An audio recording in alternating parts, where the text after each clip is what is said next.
Auf Vorurteile und Unterdrückung aufmerksam machen möchte Namina Forna als Own-Voice-Autorin.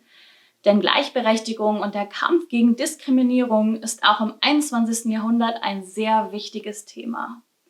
Die US-Autorin greift genau dies gekonnt in ihrem Debütroman Die Göttinnen von Otera auf und erzählt gleichzeitig vom Weg einer Außenseiterin zu sich selbst. Und damit herzlich willkommen zu unserer ersten englischsprachigen LoeweLiest-Folge. Ganz viel Spaß bei der Lesung. Hi everyone, my name is Namina Forna. I am the author of the young adult novel, The Gilded Ones. I'm so excited to be talking to you guys here today. So I first decided to become an author I think it was around my first year of college. I think I've always sort of had authorly tendencies. When I was a kid, I read a lot, like an obscene amount. I would read about 8 books, at least 8 books a week, every single week up until the time I was 24. So I read massive amounts, and I also watched a lot of TV. And I also really like being by myself. And I think that these are the things that sort of predict whether or not you're going to be an author, at least in my case. But the time I really decided was around my first year of college, when I realized this is actually a job you can do and you can make money from. Because before, I just sort of had this idea that authors were like these rich old people who like sat in like some, old English countryside house with the vines crawling up, and they just had money and they could write.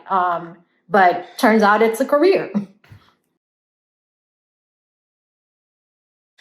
Let's see. I've always been writing, I wrote my first stories when I was a kid. I still have a couple of those. I illustrated them as well. But I think the first time I wrote a novel, I was, 18 years old. I was in college, and I wrote and I completed this one novel, which will never see the light of day. Never, ever, ever. Because even the premise of it was bad. It was so bad. You guys will never see that. But yes, I started when I was a kid. I have certain let's see. The things that I enjoy doing are, I enjoy taking long walks, which is very stereotypical, I think, for an author, but I really do. It clears your head.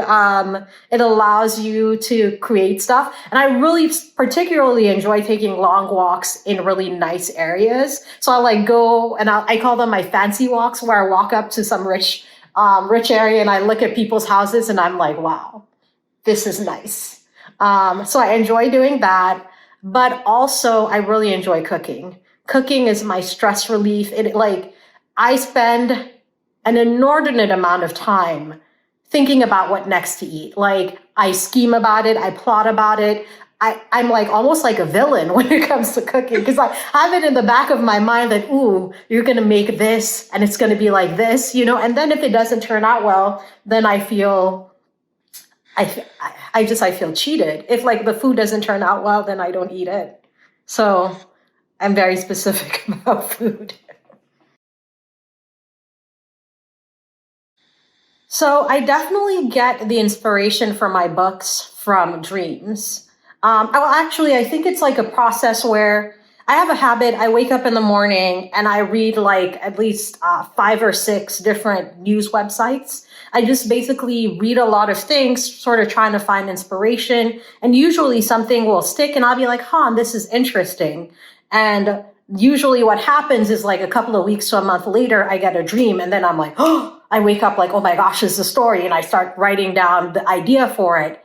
And then I let it sit. I do my research. Research takes about a year. And then I see and then I watch a movie or something that sparks the idea again. And then I write the final outline, and that's when I'm actually ready to write. So it's a process, but it starts with reading or seeing something or seeing even pictures, because pictures are inspiration for me. I love beautiful art. And then the dream is really the thing that spurs me on, oh, okay, this is something and I need to write it.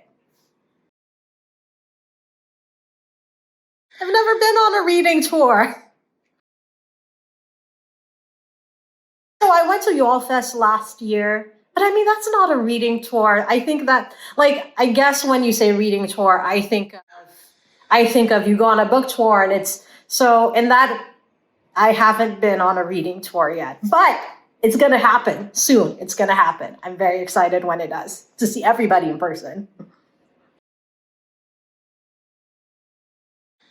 I think the thing I'm most looking forward to is meeting readers. For so long, I've been like this. I've been a gremlin writing in my bedroom because that's where I write. I lie down on my bed and I write. You know, I know people have all these setups and they have the desk and they have the. No, I lie on my bed and I write, which is really bad for you. You shouldn't do that. You know, you get sciatica. But I lie and I write, and I'm very excited to get out of my house. And I'm most excited to meet readers because, I mean, for so long, it's just been me. And like the fact that people are reading my book and that they enjoy it or that they might enjoy it, it makes me like, I'm very excited.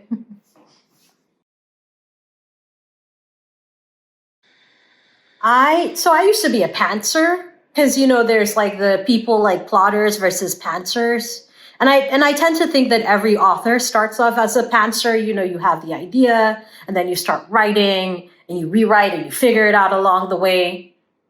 But then I went to film school and I realized that there is a much there's a much easier way to do things, which is really learning what your writing strategy is. Like, so for me, I plan my stories because I'm very specific. I know what my writing patterns are. So I know that I write best early in the morning, like at 4 o'clock, 3 o'clock, 2 o'clock, 2 a.m. These are perfect times for me to write. And I also know that I get the idea from the dream. I do my research. For me, research is very important, but it's also, and I think when people think of research, they think that it's this heavy belabored thing, and it's not, because like I watch a lot of YouTube shows. I make sure that they're well documented or researched, but I watch a lot of YouTube shows. I read books about the stuff. I watch a lot of movies to get myself. Oh, and that's the other thing. Like when I am trying to figure out the tone of what I'm writing, typically I'll watch a movie or a TV show that I feel like is in the tone of it. Because when I'm writing, I don't like to read anything that is close to what I'm writing, just because I don't want there to be like any subconscious things going on where somebody's words get in my head. So what I do is I watch a lot of film and television.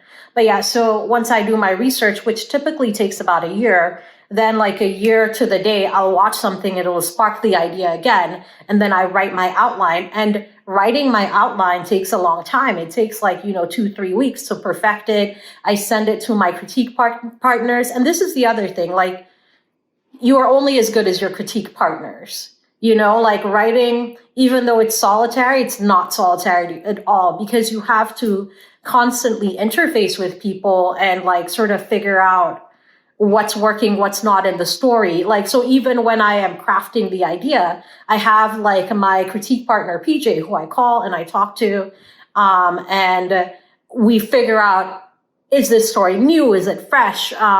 Is there anything like it? And if so, how do we do it in a way that is engaging to the reader? But yeah, so once I do all that, then I write my outline, which takes a while. And then I write my first 50 pages. And those are the worst. Like I will spend like a month on my first 50 pages, but then the rest of the book goes like that. Because once you have that solid, you have who the character is, you have the world, you have all of these things, and then you can build from there, and it's so much easier.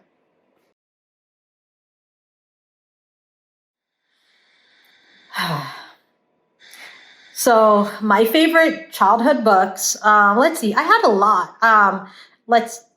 Okay. I loved Ella Enchanted. Redwall. Nobody ever talks about Redwall anymore. Remember how beautiful those books were? I loved Redwall. I loved Harry Potter back in the day.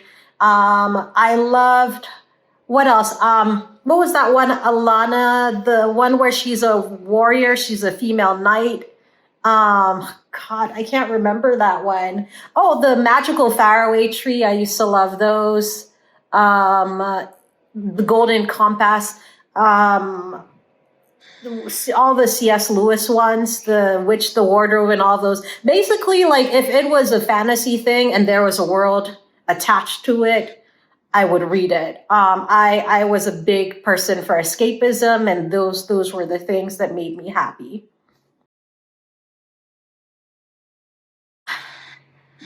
I think there's actually three.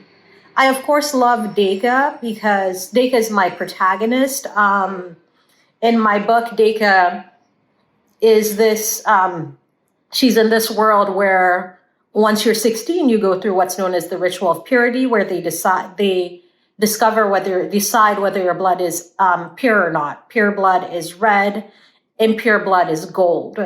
Deka discovers that her blood isn't pure, and this is a huge thing because in this world, if you bleed gold, that means you are part of this group of women called Alaki who are faster and stronger than regular human beings, and also each only has one way they can die, sort of like what was that Netflix movie, the new one, The Old Guard. So sort of like The Old Guard. They are very hard to kill, but the idea is that these women are monsters, and they're treated as such, and you see one, you kill it. Deka is, of course, sentenced to be executed until she gets a reprieve from this emissary who lets her know, hey, there's a group of monsters menacing our world. If you fight against them on behalf of the emperor, the emperor will help, his priests will make you pure again. And so Deka goes off on this journey for purity, but starts to realize that there's so much more about her world and about stuff that she didn't know. And for me, Deka's journey, I think, reflects a little bit of my own, but just women in general, or people who do not fall into gender categories, or basically anybody who I think doesn't fit into the norm of what you are supposed to fit into. And so I really identify with her journey because I think it is the journey of anyone who doesn't quite fit in and doesn't sort of hold up to what people expect them to hold up to. And also, like, Deka has PTSD, which I have. Like, this is something that I struggle with. So you see it in her journey where she's having flashbacks, she's having all of these sorts of things.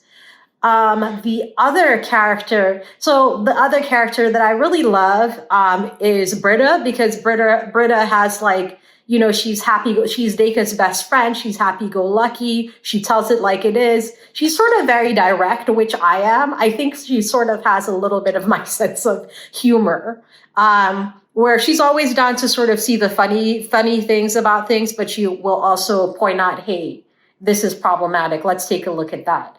And of course, finally, Belcalis, who is one of the bigger minor characters. She's a member of Deka's group. And Belcalis just sort of has this very difficult backstory. And I relate very much to her because, so I grew up in Sierra Leone, West Africa. I grew up during the start of the decade-long Civil War. And so that has always had an impact on me, especially moving here to America, where people, at the time that I moved, I came here when I was 9, people didn't understand what was happening in Sierra Leone. They weren't even really aware. And how do you, as a child, as a 9-year-old, sort of explain what is happening in your country when you don't have the words to say it for yourself, when you can't even start to figure things out for yourself? And so I think I identify with Belcalis because it is that difficulty of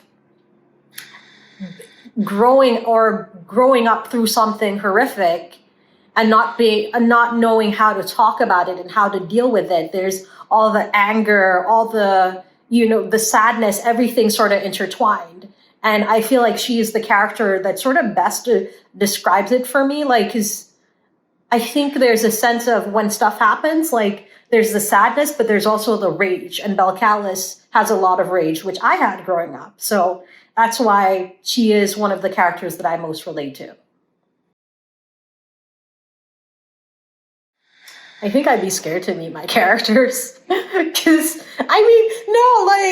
horrific things happen to them. They're in this horrific world that I would not want to be a part of. So no. Because I feel like they're very do or die. And I'm like, but let's have some tea, Let's look at pretty things. No, I don't think I want to meet my characters. On that note, take a sip of tea.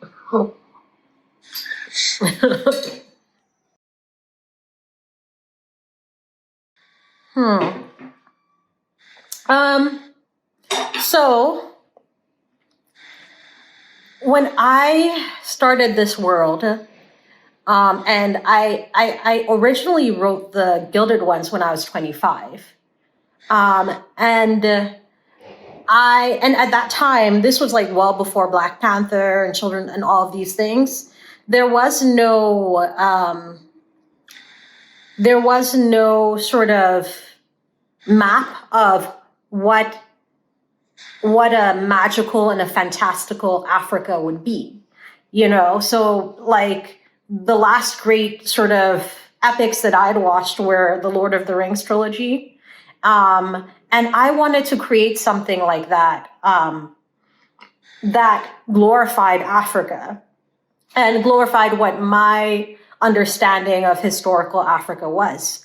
So while there aren't any sort of definite things in the Gilded Ones, one of the first things is like when I did my research, Himyra, the capital city of Otera, which is my world, has these walls that are humongous and have never been conquered.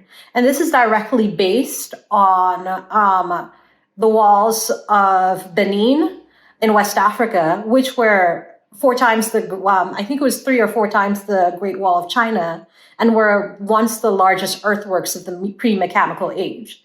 So these are things that we don't know about, or like the fortresses of old Zimbabwe that were just these beautiful sort of castle-looking things, or the castles of like Ethiopia. So I based, in creating this world, I did my research and I based it on all of these places that are there, but people don't know about because there's this one perception of what Africa is. The other thing is that, when I first came up with the idea for the Gilded Ones, I was an undergrad and I went to Spelman College, which is all Black and all female.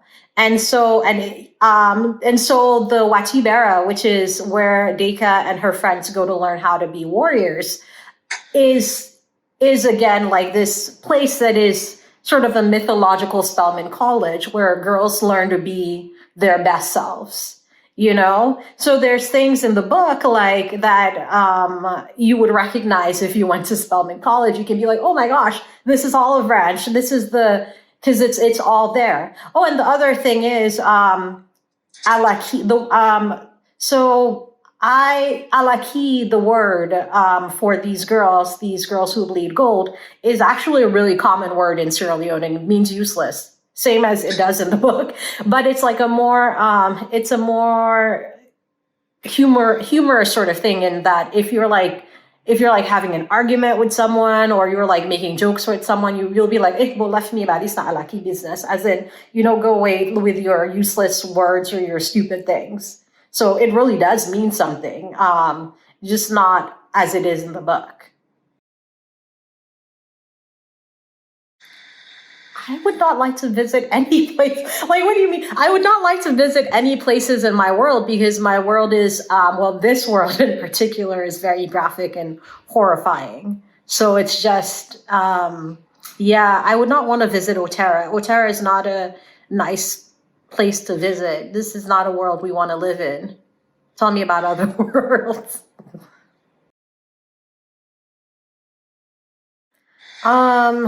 So I think I've actually had really nice encounters with my readers, but it being COVID times, it's all been online.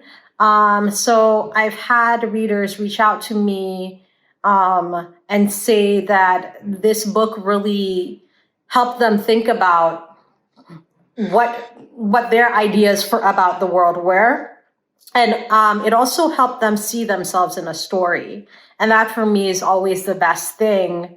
I never did see myself in stories.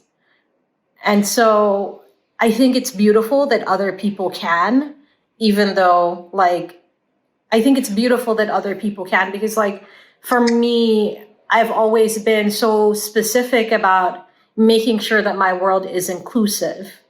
Yes, I will always write characters that I understand and that I have background on, but I always try to make sure that in my worlds, everyone is seen. That there's no, oh, this person doesn't belong in this world. Because for me, for so often, that's what it was. I never belonged in the worlds that I enjoy being in.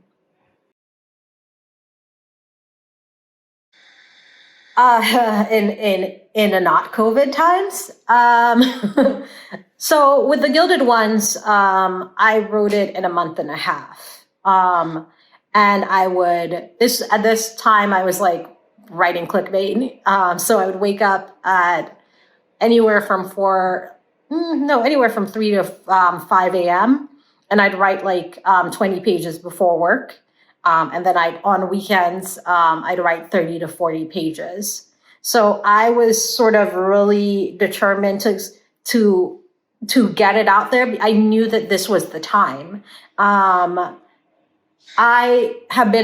Before that, I'd been writing and querying for about 12 years, and I just was never getting anywhere. But when I saw the response that, and this was right before Black Panther came out, when I saw the response that it was already getting online, I was like, oh, the time is now. And I'd already written the Gilded Ones before, but I knew it needed a page 1 rewrite because the times had changed, and because I could write it really in the way that I wanted to write it. So I started immediately. And yeah, I got it done in a month and a half. And I think really, if all things are aligned, I'm able to crank out a novel usually in 2-3 months.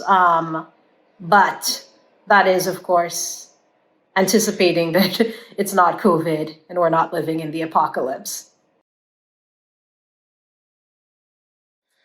I think definitely growing up in Sierra Leone. I think it's 2 things: growing up in Sierra Leone and going to Spelman College. And the reason why I say that is because when I was growing up in Sierra Leone, there was always, even when I was a child, there was always this feeling of tension. And I didn't understand what it was. And when people started, family members started to disappear, I still didn't understand what it was. And, you'd see things out of the corner of your eye. My family was very good about protecting me from the actual what was going on. But I still sort of saw enough to scar me.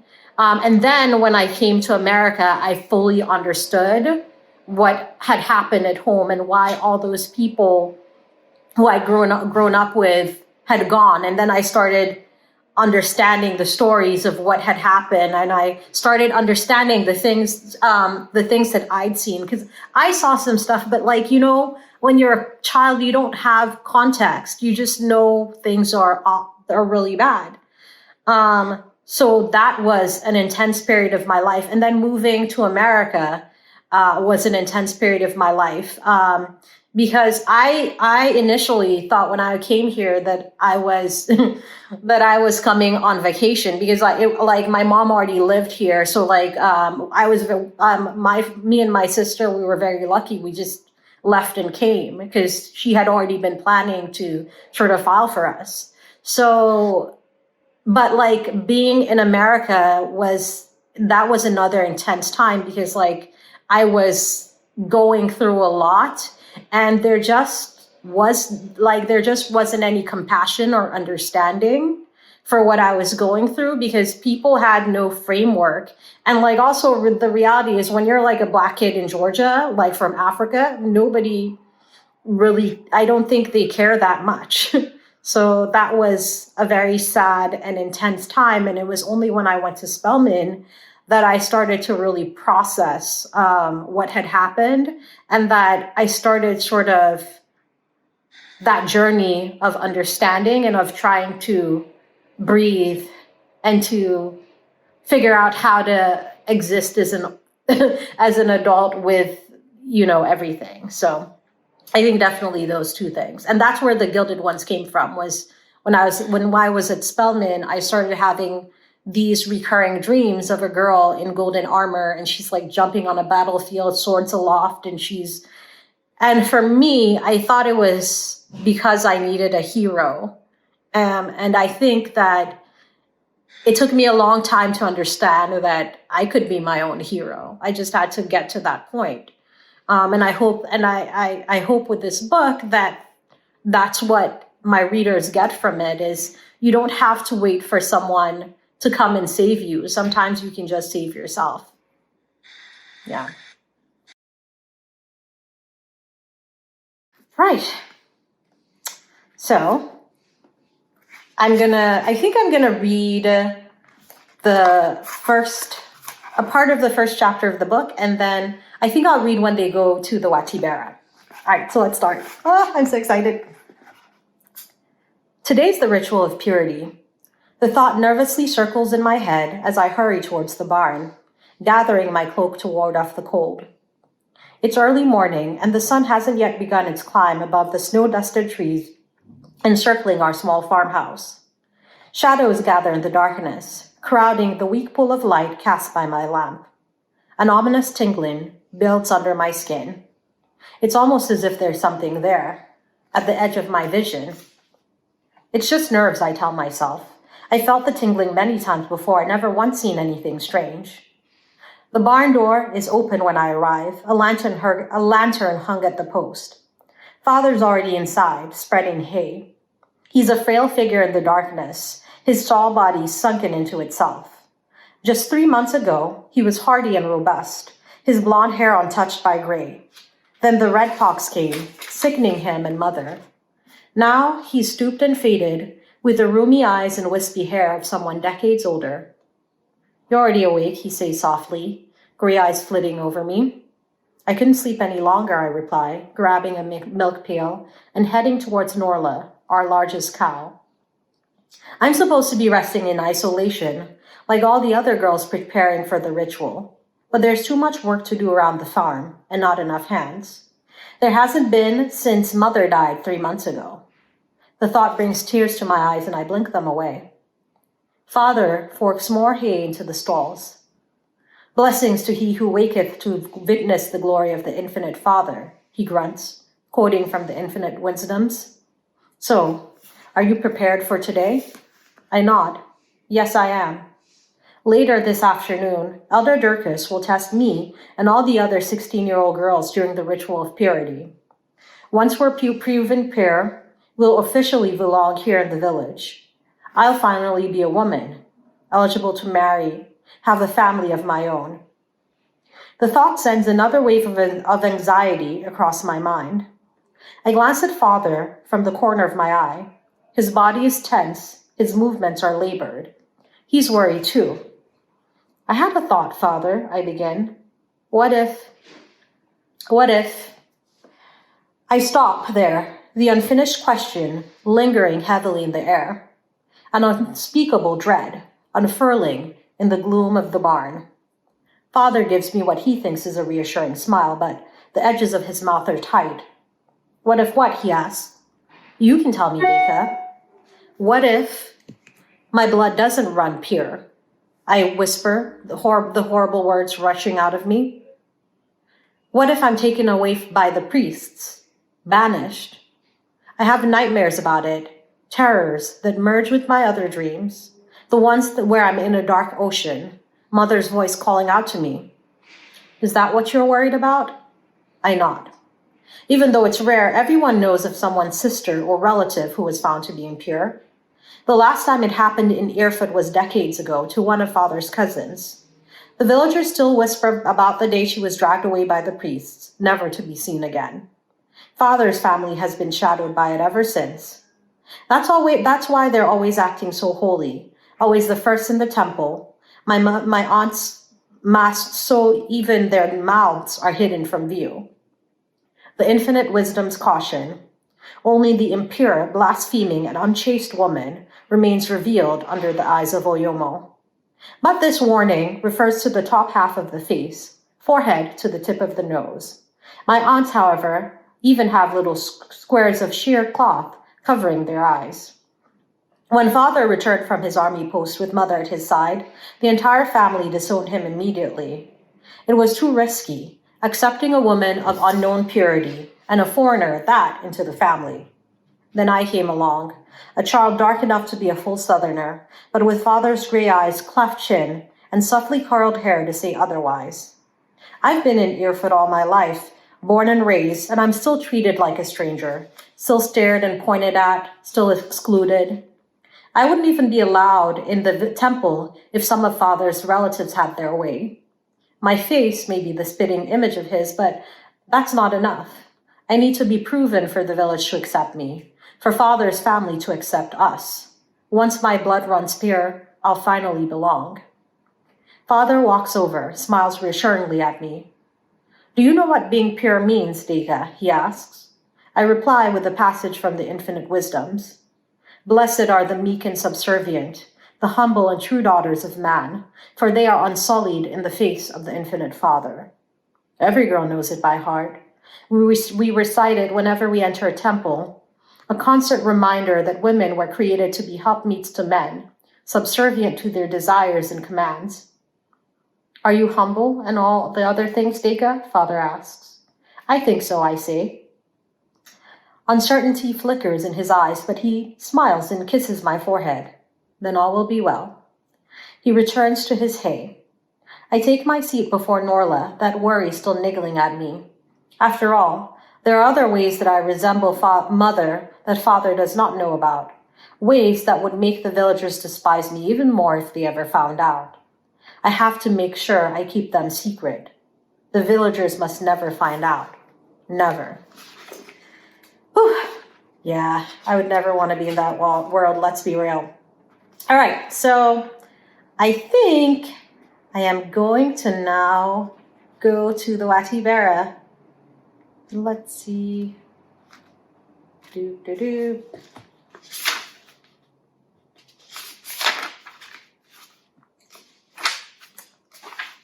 Oh, actually,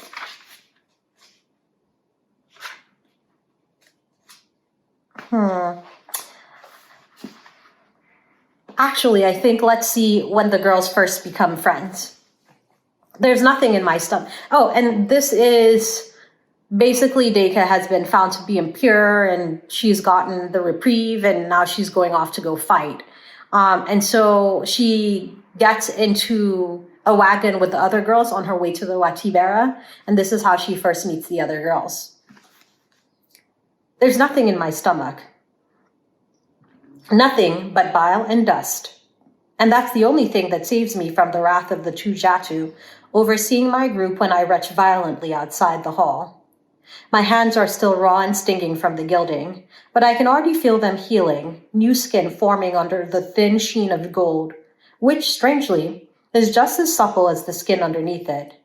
There really is something uncanny about the gold they used. The shorter Jatu sneers, disgusted. Get a hold of yourself, creature. He shoves me towards the line of hulking, prison-like wagons waiting outside the hall. There are 20 wagons in total, each a different color, designating the different training grounds scattered on the hills at the very outer edges of Himyra. Britta and I are headed for the forbidding red wagons waiting at the very end of the line. They're the ones destined for the Watibera. At least 100 girls will be taken there before this night is ended. The Jatu recruits are no doubt already on their way, ready to do their own initial training. The sense of fear grows stronger the closer we get to the wagons, girls clutching each other desperately and whispering to each other. Rumors, suppositions, everything they've heard over the course of their journey. But Britta's mind is still on our new Uruni. Uruni, by the way, is what they call the boys that they've been assigned to. Wonder why they don't want us to start training with them now, she murmurs. There's a strange note in her voice. I glance over to find she's tentatively pressing the gold on her hands. She hisses softly, tears flooding her eyes, and I move closer to her. The skin underneath it will heal soon, I whisper. Everything will be all right, you'll see. Britta inhales shakily, nods. Did you hear that? The red-haired girl I saw gilded whispers, drawing our attention to her. The training grounds are going to be overseen by the Shadows, the Emperor's personal spies. I heard they're all female, another replies, this one short and dark. The memory of the smaller commander immediately flits through my mind. Female, says another girl. That can't be possible. Whoever heard of female teachers? I certainly never have. The infinite wisdoms forbid women from working outside the house, except in service to their husbands and families. And yet, there might be female teachers at the Watibera. Female spies. I've heard of the Emperor's shadows, everyone has. They're the ones sent whenever the Emperor needs something swiftly and silently done. It's said that they have powers above those of normal people, that they can blend into the shadows that they are named after and strike down enemies from enormous distances. They might be our teachers? I can't even fathom it. Beside me, the red-haired girl shakes her head. I heard they have no choice but to use women. Too many incidents happened with the male transporters. You saw some of the girls. Britta, Asha, Adwapa, Belcalis, Deka. The short Jatu barks, reading our names from a scroll. Move your arses! I hurry along, struggling to ignore the subtle tremors still racking my body as I rush towards the wagons. The gilding wasn't that painful, but that smell, that awful burning smell still lingers in my nostrils, wafting up memories I would prefer to stay firmly buried. As the Jatu and his partner open the door to deposit us inside, I glance at Britta. She seems a little better now. Some of the color returned to her face. Any better? I ask. She nods as the short Jatu locks the door securely behind us. Loaded, the tall one shouts, banging the roof. Proceed, the short one shouts. Proceed, the tall one echoes, banging again. The wagon lurches into action, rattling onto the street. As we head away from Jor Hall, I glance around the wagon's interior.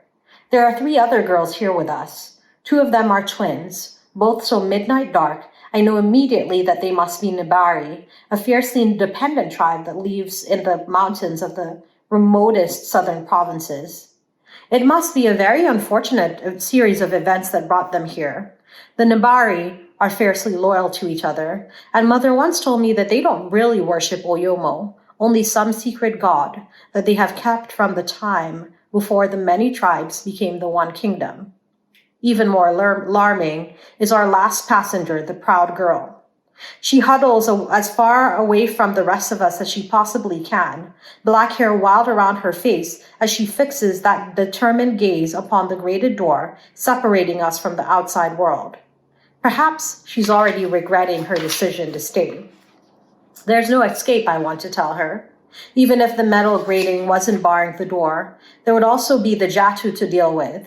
There's a contingent of them assigned to each caravan of wagons, and all of them are the ones specially trained to deal with Alaki. I wouldn't even be surprised if there were some recruits among their number, riding along to accompany their new sisters. I have to swallow back the bitterness that rises at the thought. The wagon rattles on, its wheels loud against the cobblestones. Despite this, the silence is deafening, as is the tension that swirls around us, smothering as smoke. Britta squirms beside me. She's one of those people who hate awkward silences, or any silence for that matter. Well, here we are, she says, summoning her most cheerful smile. When everyone's eyes turn to her, she shifts uncomfortably, but then gamely soldiers on. Anyone have any idea what's waiting for us when we get there? Other than the recruits, that is. She laughs nervously at this painful attempt at a joke. Do you think this is a game? The proud girl snaps, aquiline features whipping, hawk-like, towards Britta. Do you think we're off to court to learn how to be proper maidens and do needlework? The girl leans closer, a sneer on her face. We're monsters, and they're going to treat us like monsters. They're going to use us, bleed us, and when they're done, they're going to find whatever our final deaths are and execute us, one by one. And I think I'll stop there. But thank you so much for spending this time with me. And I really hope that you enjoy the Gilded Ones. All right, have a great day. Bye. Das war's mit Namina Forna und die Göttinnen von Otera. Wir hoffen, es hat euch gefallen. Wenn ihr jetzt mehr über das Buch erfahren möchtet, dann schaut einfach in unsere Videobeschreibung. Und nächste Woche sind alle Spürnasen gefragt, denn Kommissar Pfote ist zusammen mit Katja Reider auf Verbrecherjagd. Also schaltet ein, nächste Woche Donnerstag um 18 Uhr. Wenn ihr keine Neuigkeiten mehr verpassen möchtet, dann folgt uns einfach auf unseren Social-Media-Kanälen. Die Links findet ihr wie immer unten in der Videobeschreibung. Bis nächste Woche. Wir freuen uns auf euch.